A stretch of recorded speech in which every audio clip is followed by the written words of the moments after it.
What's up, everybody? Jerome Maldonado. Welcome to Wednesday's Real Talk on Real Estate. And today, this comes from you guys, a comment that we had on one of our land development videos on how to get financing on it. Someone reached out and said, Jerome, what do we need to do when we are developing land? Like, what do we need to do? And that was actually where the question was asked. Like, what do we need to do? What development steps do we need to take when we're developing land? Or when we're developing a project, not land in general. So here's what I got from the question. Both of these are incredible information. So regardless of what he was looking for in his answer, this will serve as incredible information as to what needs to be done when you are going to develop any project, residential or commercial. Now, what this does not pertain to is the subdivide process where you split the lots and you say, okay, this section right here is going to be for single family homes. This section is going to be for commercial. This section is for multifamily homes. And then we have industrial way in the back and we have like 400 acres because most people don't have the financial affluency to do that. And those that do most of them don't have the knowledge. So for the 0.1% of people that are looking for that information, I want to service the masses. For people that say, Jerome, I want to just buy a lot, build a house, and I want to develop one lot. This information is for you. If you're somebody that says, Jerome, I want to go in and build a fourplex or a 12 unit or a 20 unit or a 50 unit apartment complex, and I want to just do multifamily, then this video, you're going to want to watch the whole thing because I'm going to give you guys the step-by-step process of exactly what you need to do in 5 steps to develop land, okay? To develop any section of land. Like right now, for sake of example, we have some projects up in Dallas-Fort Worth that we're working on. And immediately when we take control of the land, now, keywords in there, take control of the land. That doesn't mean we own the land yet, we just take control of it, okay? And what the difference is when you buy the land, immediately when you purchase the land, you have liability. Here's why. Because if you have your own capital tied up in that land, that money cannot work for you because land doesn't produce revenue. So that's a liability in my eyes because any piece of real estate does not produce revenue for you is a liability. So instead of wasting time, I try to use other people's time to be able to leverage my liquidity so that I can scale and do things big. Okay, so time is the essential factor in land development. Time. Okay, here's how time works with land development. Now, time, when you go in and you control the land, but you don't own it yet, it's when you go in, you facilitate a purchase agreement with terms on it that you work out with a seller. And a lot of times I do what's called a delayed close, especially on large parcels. On small parcels, I don't do as much of a delayed close, maybe 60 days. Sometimes if I'm lucky enough to get 90 days on a single family residential lot, I'll do that.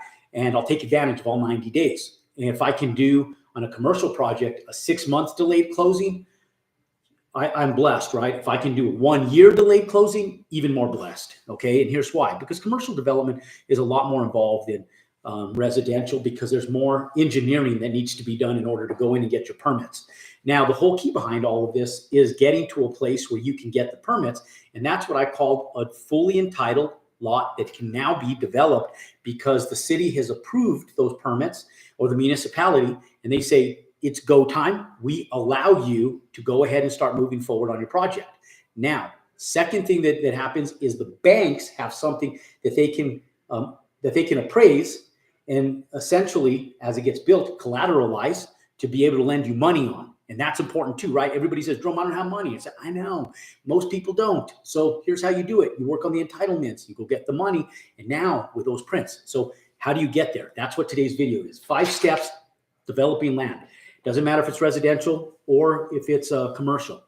Okay, so here's step number 1. When you take possession of the land, when you take control of the land, meaning you go in, you work out the terms with the seller, you tell the seller, hey, look, here's my terms. You guys go back and forth until you guys get to a working place where everybody's happy, and you say, okay, it's go time.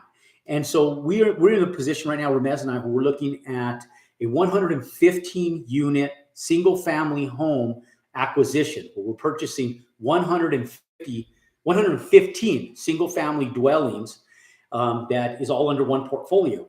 Well, it's a very unique portfolio. Banks aren't accustomed to lending on a portfolio of 115 single-family homes.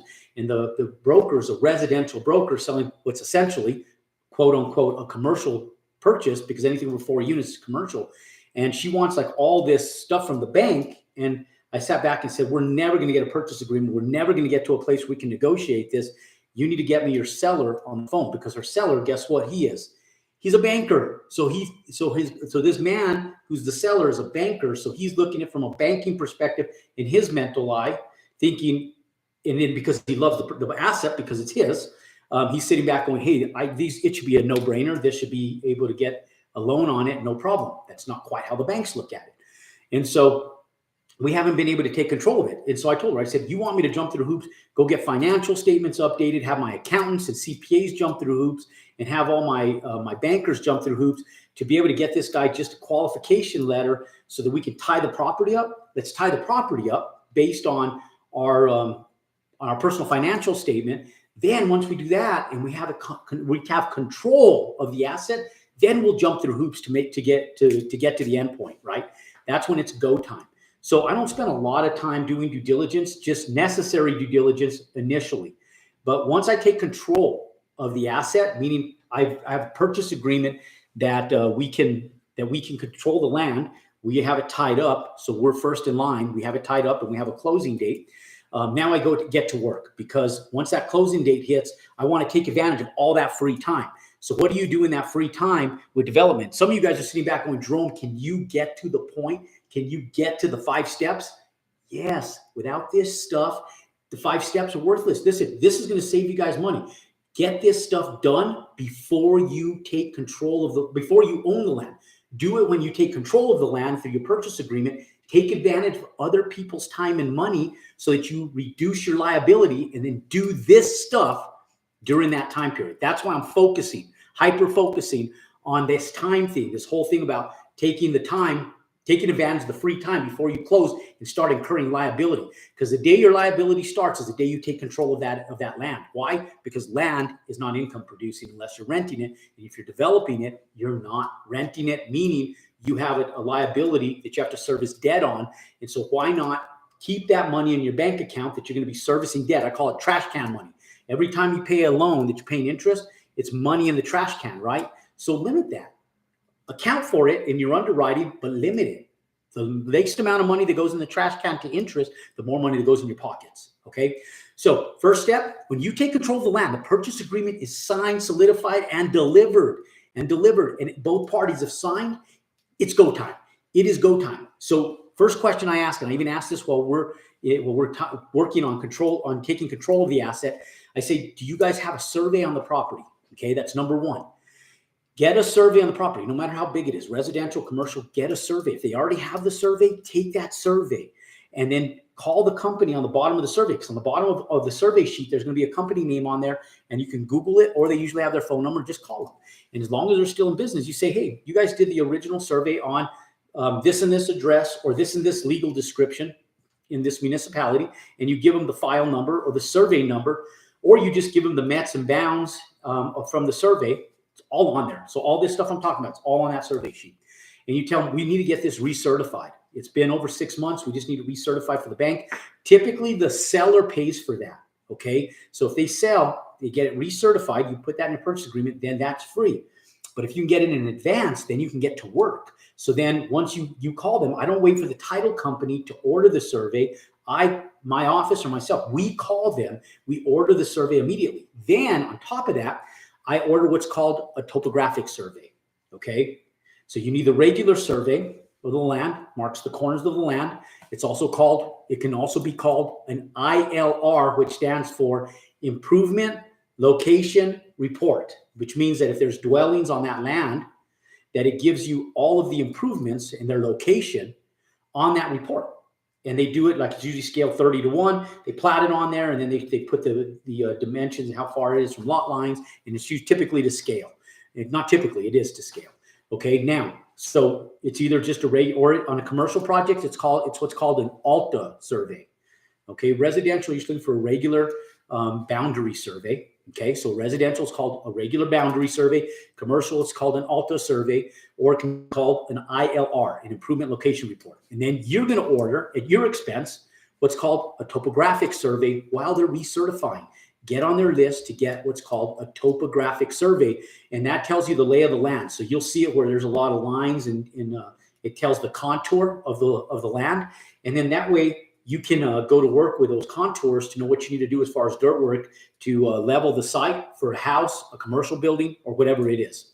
Okay, now, second thing is you're going to need an architect or a draftsman. If you are doing a commercial project, absolutely 100% without a shadow of a doubt, you need a licensed, certified architect to stamp those drawings. Residential, most municipalities, you don't need an architect to stamp the drawings. You can have a draftsman do it. And most draftsmen in municipalities that do require an architectural stamp, they typically already work with an architect already that stamps them for them. So you just have to get the draftsman to do them. You can typically save money utilizing a draftsman over an architect, especially on single family dwellings. Okay. So if you want to save money, use a draftsman that knows how to utilize CAD and then get them to do it for you. So that's number two. You need an architect to start with two things. Okay. So here's what the architect's going to go to work with. First, they need to come out with a layout of the house or the dwelling and how it's going to lay out and how it complies with setback requirements, how far from each lot line, and parking area if it's commercial. And then once they do that, they plat it. You go in on a commercial project and get what's called a site development approval, so that way you go in and do what's called a pre-development meeting. And that's when the municipality brings in all the municipalities and they look at your drawing and they say, yeah, we could do this. It complies with fire regulations. It complies with parking. It looks like it complies with parks and rec for pedestrians, bicycles, all of that stuff. And so you get a preliminary approval. Now it's not fully approved, but it's preliminary. Now you can get your architect to go to work and start working on the full architectural drawings. Now I'm doing all of this stuff during the time that I take control of the land, but I haven't purchased it. Now in residential, I have them go to work with a full set of drawings. Okay. And we just have them go to town and start working on all of the foundation drawings, the roofing plan, the framing plan, you name it, the full set of architectural drawings that are needed to go in and get permits on the project. Okay. Now, once the architect has just the site plan done, it's called the plat, and they get the site plan, it's the site of the land. So it'll look something like this. Watch, let me get this over here. So the site plan will look something.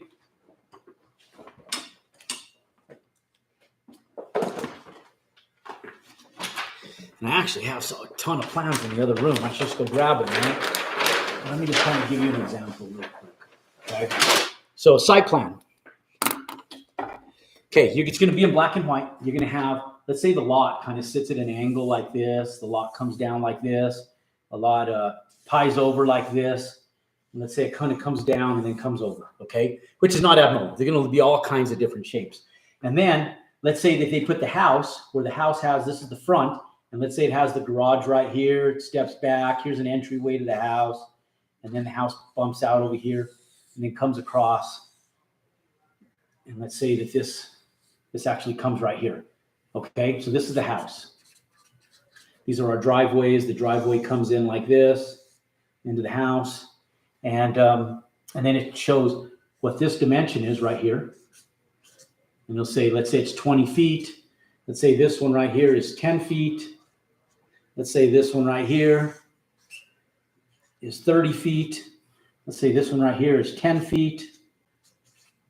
And let's say the back lot line, let's call that like 40 feet. Okay, just for sake of example. Okay, so that's your site plan. Okay, it's just your site plan with the survey company. Your survey is going to give you the survey of the land, the corner points of the land, and then you're going to have your architect put a plat together. Okay, so it's called your site plan. Okay, and it's the site layout. Now with this, now you can go to start your engineering. Okay, and so that's number 3. Step number 3 is get with your engineer.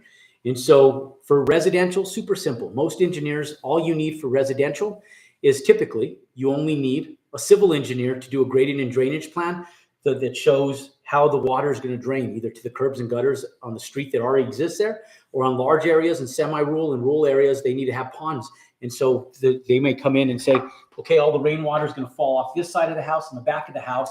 We're going to need a drainage pond over here, and we're going to need this to slope all in this direction. Okay, and you got to maintain that for warranty purposes.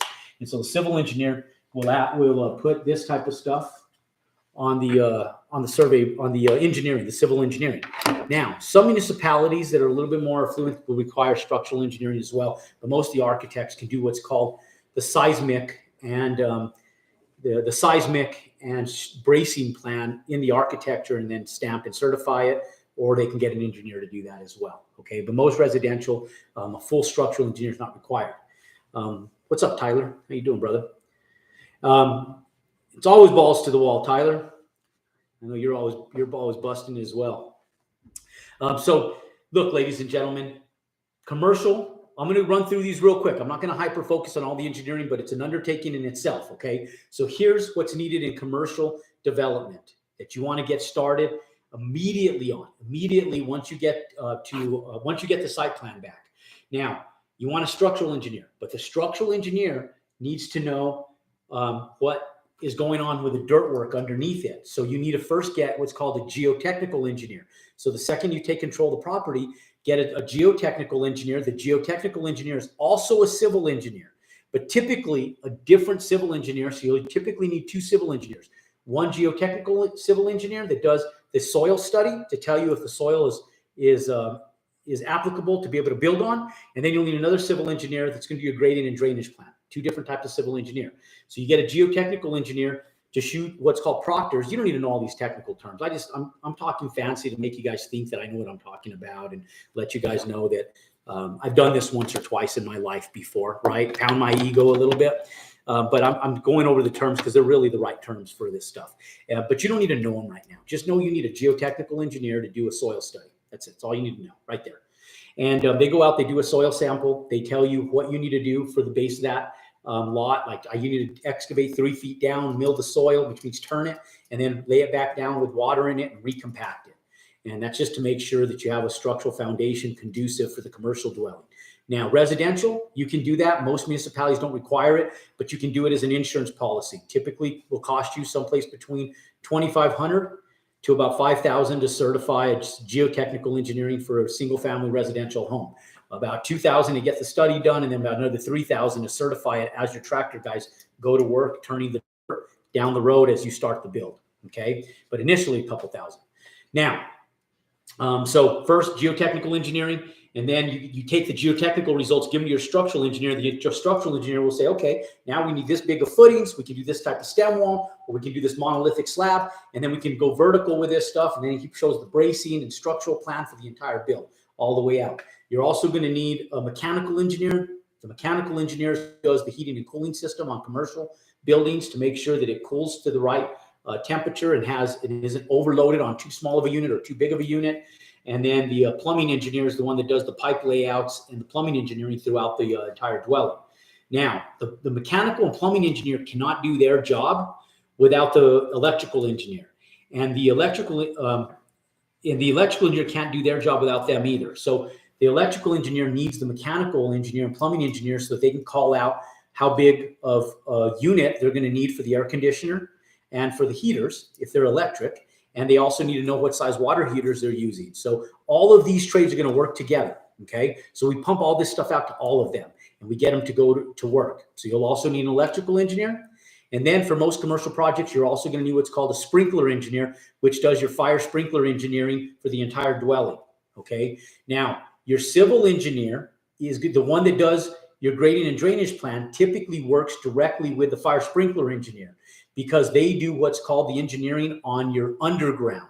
And your underground is the utilities that go underground, the water line that comes from the road to carry it to all the different buildings on a commercial development to make sure that it has enough water pressure, that the volume of water is there, plus the pressure of water is there, coming all the way from the road, going all the way underground across the entire property, and then stubbing out in what's called a riser room for the fire sprinkler engineer so they know they have enough volume and pressure for their fire sprinklers. Again, don't get so caught up on all the terminology. They will do their jobs. I just want to show you guys that I've done this a time or two, right? So understand that they'll need to have that done by the civil engineer with a riser room where it comes up, and the fire sprinkler comes from that piping in the riser room out to all of their stuff. The anti-siphon valve, you guys have seen them, those big giant anti-siphon valves that are coming out of the ground, looks like a big industrial fire hydrant out of the ground in commercial dwellings. And then they put all that into a mechanical room now, a riser room, and then they do the FDCs. You guys go to commercial projects and have a little sign on the wall that says FDC. And it's for the fire department to be able to cap in their lines, connect their fire lines. There's a fire without having to use a fire hydrant. They use your water to put the fire out on your building. And it needs to be able to have enough water supply to run those big giant hoses and devour that fire. Okay, so the civil engineer will work with the fire sprinkler engineer. Then there's another engineer called the fire monitoring engineer, which does the low voltage design for the fire monitoring system, that if there's ever a fire, it monitors and goes back to the fire department and releases them to come out and fight your fire. Okay, so they'll work with the fire sprinkler engineers. So we got a structural engineer, geotechnical engineer, 2 civil engineers, the geotechnical and the regular civil engineer, mechanical, plumbing, electrical, sprinklers, and fire monitoring. Okay, now the 4th thing you're going to need is utilities. Okay, so you need to make sure that you have utilities. So what we do is if residential dwelling and commercial dwelling. Look, for residential, you need to get temporary water. So you need to make sure you have a water meter from the time you get started developing a residential lot. For commercial, you need to also make sure you have water to be able to develop that lot. But you also need a temp pole for electrical. So you're going to get with an electrical engineer and get them to work with your utility contractors so that they have the calculations for your building to know what's going to happen as far as transformers and electrical on that commercial side if you're doing a commercial development. If you're doing a residential development, typically there's already a transformer on the lot. If you're doing it yourself, you just need to get with the utility company and purchase a transformer that they'll come and install for you for your lot. Okay. Now, this is loaded information. There's some of you guys, your head just spinning, going, whoa, Jerome, your head just blew off going, this is loaded information. This is good shit. If you've never done development before, I'm giving you guys gold right now. So if you guys are doing commercial development, yes, this is more involved. But if you're doing residential, don't get overwhelmed by it. The process is substantially simple. All you need to do is make sure you have your survey, your architect, and your civil engineer. That's it. And then your utilities set in place. Okay. Now, how much does it cost to do roads, Tyler? This depends. How much road are you doing? You know, are you doing dirt roads? Are you doing paved roads? Are they requiring curb and gutters or not?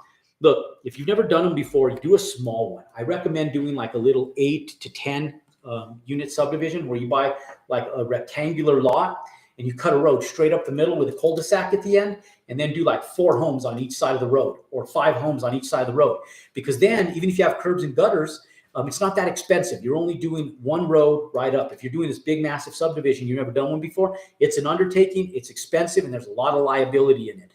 We do that stuff. But I even do it part-time, moonlight with it on the side, because I just kind of drag my feet through the process because it's financially encumberancing and it's very involved. Okay, but you get estimates on it. First, you get your architect to put the master plan together.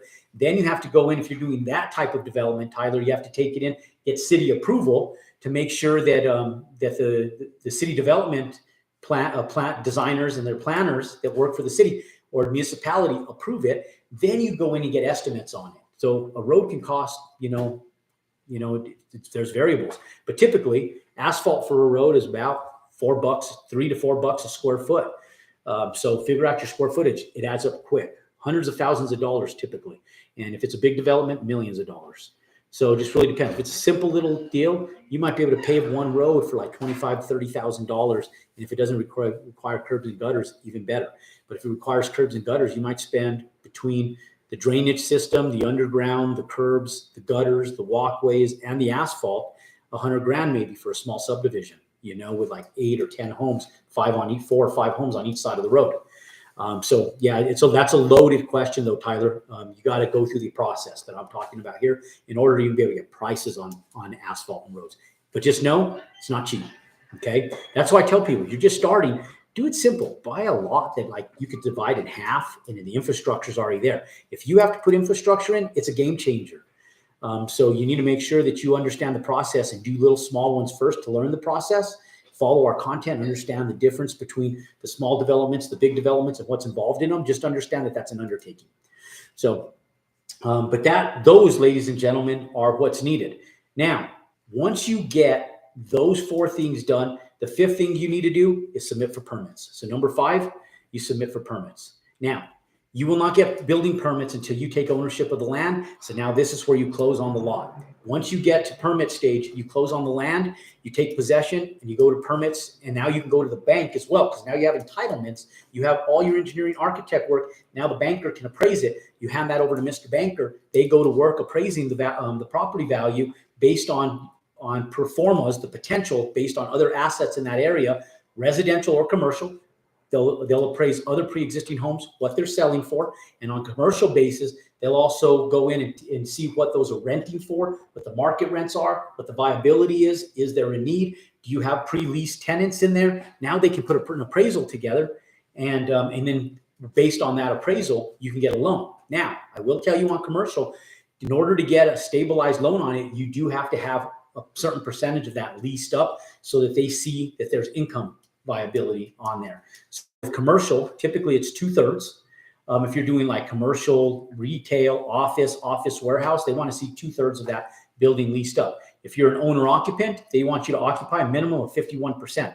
Now, if you're going to lease out like multifamily apartment complexes, they want to see it finished. They want to see a pro forma of what rents are being paid in there, and they want to see you marketing that property. Doesn't necessarily have to be filled, but they want to see you marketing that property, or they want to at least see the plans. And then that's how you go get money on those projects. So ladies and gentlemen, when you tie up the land, you take control before you even buy it. Survey, number 1. Survey, a boundary survey and a topographic survey. Those 2 things. You're going to get an architect on board or a draftsman on board.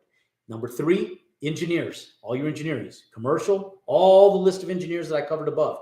And then for residential, all the other engineers. Now, look, ladies and gentlemen, if you guys like this information, you guys want to be notified when you guys have when we have more information just like this in the future, then pound that thumbs up button, subscribe to our YouTube channel, give us a little bit of love so we can keep producing this stuff for you. This stuff isn't on Google. You don't Google this stuff. You do now because I'm putting it out, but it's not out there. Not in this step, not in this magnitude. So if you like the content, pound that thumbs up button and give us a little bit of love and subscribe to our YouTube channel. And then number 4, utilities. Okay, so after you get all your engineering, number 4, utilities. Number 5, submit for permits. Ladies and gentlemen, thank you guys for joining us. Again, for more content just like this, click and subscribe. If you guys want more information on how to go out and develop and redevelop land and how to actually utilize what I just talked about today to get money, to get financing, then I'm going to put a video up right at the end of this that you're going to be the click's going to be above or below. You just click on that one, watch creative financing options that you have when you're doing residential or commercial development to help you get money to fund your next deal. Ladies and gentlemen, thank you guys. God bless. Go out and compound your success, and we'll see you next Wednesday on Wednesday's Real Talk on Real Estate. You guys go out and crush it.